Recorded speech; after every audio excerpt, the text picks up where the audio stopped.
আশা করছি যে যেখানে আছো সুস্থ আছো, নিরাপদে আছো। আমাদের দেশে যা ঘটে গেল এরপরে আসলে কেউ সুস্থ আছে, নিরাপদে আছে এই কথাটা বলতেও খুব একটা ভালো লাগছে না।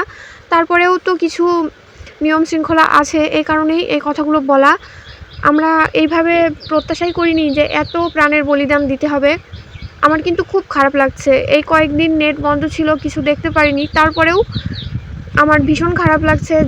যতটুকু দেখেছিলাম শুনেছিলাম এতেই কিন্তু আমার অনেক খারাপ লেগেছে। এর মধ্যে ভিডিও করার আসলে ইচ্ছাই হয় না, তারপরেও একটা রুলস আছে, এই কারণেই আমি আবার একটি ভিডিও নিয়ে হাজির হলাম। এখানে যে আসনটি দেখতে পাচ্ছ এটি কিন্তু সম্পূর্ণ নতুন ধরনের একটি সেলাই এবং আমি নিজে তৈরি করেছি। বিভিন্ন ধরনের সেলাইগুলো থেকে আইডিয়া নিয়ে আমি আমার নিজের মতো করে একটি ডিজাইন তৈরি করেছি। এটা একটি সিনারি বলা যায়। আমার এই সিনারিটা আমার কাছে এত ভালো লাগে যে তোমাদেরকে না বলে থাকতে পারছি না, আর তোমাদের সঙ্গে শেয়ারও করে নিচ্ছি। দেখো, গাছের ডালে ময়ূর বসে আছে, আর ময়ূরের মুখটি ঠিক ভোরের অথবা সন্ধ্যার যখনই বলো না কেন লাল সূর্যের মাঝে ওর মুখটি দেখা যাচ্ছে। গাছে কিছু ফুল ফুটেছে, পাতা আছে, কলি আছে, সব কিছু মিলিয়ে আসনটি দেখতে এতটাই ভালো লেগেছে যে দেখে সেই মুগ্ধ হয়ে যায় আর বিশ্বাসই করতে পারে না যে এটি আমি তৈরি করেছি। প্রকৃতপক্ষেই কিন্তু আমি ভালো সিনারি আঁকতে পারি, আর সেই আইডিয়া থেকেই এই আসনটি আমি তৈরি করেছি। যে আমার কথা, আমি যদি সিনারি আঁকতে পারি তাহলে আমি কেন আসন সেলাই করতে পারবো না। আসনটিও আমি আমার মনের রং তুলি দিয়ে সেলাই করেছি। দেখো তোমাদের কাছে কেমন লাগছে অবশ্যই কিন্তু জানাবে, আর যদি ভালো লেগে থাকে জানাতে কেন কুণ্ঠাবোধ করো আমি ঠিক জানি না। তোমরা নিজেরাই ভেবে দেখো, এরকম ইউনিক ডিজাইনের আসন কি সত্যি কখনো দেখেছো?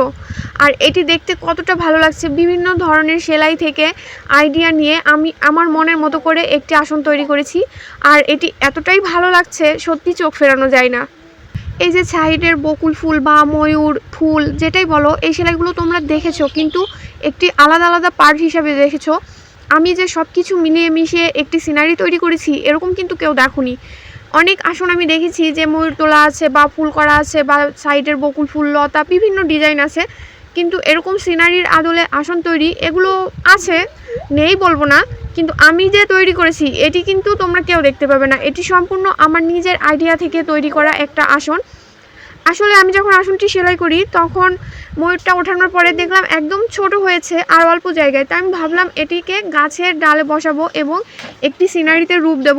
তো যখন গাছের ডালে বসাবো তাহলে গাছের পাতা লাগবে, ফুল লাগবে, কলি লাগবে, তো বিভিন্ন কিছু ভেবে আমি এমনভাবে তৈরি করেছি সত্যি সত্যি আমি নিজেই দেখে মুগ্ধ হয়েছি। আর আমার সবসময়ই ইচ্ছে করে আমি ইউনিক কিছু তৈরি করব। আমি গাছপালা লাগাই, সেটাও আমার ইচ্ছা করে যে একদম কম খরচে আমি ইউনিক কিছু একটা করে দেখাবো। এরকম আসনের ক্ষেত্রেও আমি ঠিক সেটাই ভেবেছি। আমি বিভিন্ন ধরনের সেলাই বা গাছ লাগানো, গাছ থেকে ফল ফুল উৎপাদন, যে কাজগুলোই করি প্রকৃতপক্ষেই খুব একটা ইনভেস্ট করি না। আমার অনেক পরিশ্রম আর কিছুটা বুদ্ধি খাটিয়ে আমি এই প্রত্যেকটি কাজ করি।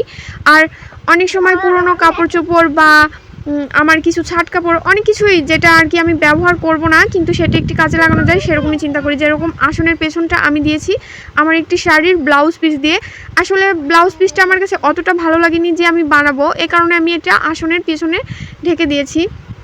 এরকম অনেক কিছুই আমরা করি যেটা সত্যি সত্যি কিন্তু অনেক ভালো হয়। আর শুধু শুধু এক্সট্রা টাকা খরচ করে আবার কাপড় কিনতে যাবো বা অন্য কিছু করব, আমার না এগুলো ঠিক ভালো লাগে না। আমি সবসময় চাই, যেহেতু আমি কোনো জব করি না আর খুব অল্পই ইনকাম করতে পারি, এই কারণে আমি যেন কাউকে কোনো প্রেশার না দেই। যারা আমার দায়িত্ব নেয় তারা যেন আমাকে নিয়ে হ্যাপি থাকে, এই বিষয়টি আমার মাথায় সবসময় অনেক বেশি থাকে যে আমি কাউকে আমার বিষয়ে প্রেশার নিতে দেব না, তার প্রেশারটা যেন আমি হালকা রাখতে পারি। আমার জীবনের উদ্দেশ্য এইটাই, আমি যেন কারো বোঝা হয়ে না থাকি, আমি যেন সবার বোঝাটাকে একটু হালকা করতে পারি। আর এই সব আইডিয়া থেকেই আমি কিন্তু বিভিন্ন কিছু আবিষ্কার করি। এই যে ইউটিউবে ভিডিও করা নিয়ে অনেকেই বলে মধ্যবিত্ত ফ্যামিলিতে ভিডিও করা সম্ভব না। আমি একটি নতুন অধ্যায় শুরু করতে চাই যেখানে কিনা কম খরচে এবং কিছুটা পরিশ্রম করে মানুষ ভালো থাকতে পারে। তো তোমরা যারা আমার এই আইডিয়াগুলো পছন্দ করো তারা আমার পাশে থেকো, তাহলে আমি ভীষণ খুশি হব। আর চ্যানেলটি নতুন দেখে থাকলে সাবস্ক্রাইব করেও আমার পাশে থেকো। এই ভিডিওটি সম্পূর্ণ দেখার জন্য তোমাদেরকে অসংখ্য ধন্যবাদ। ভালো থেকো।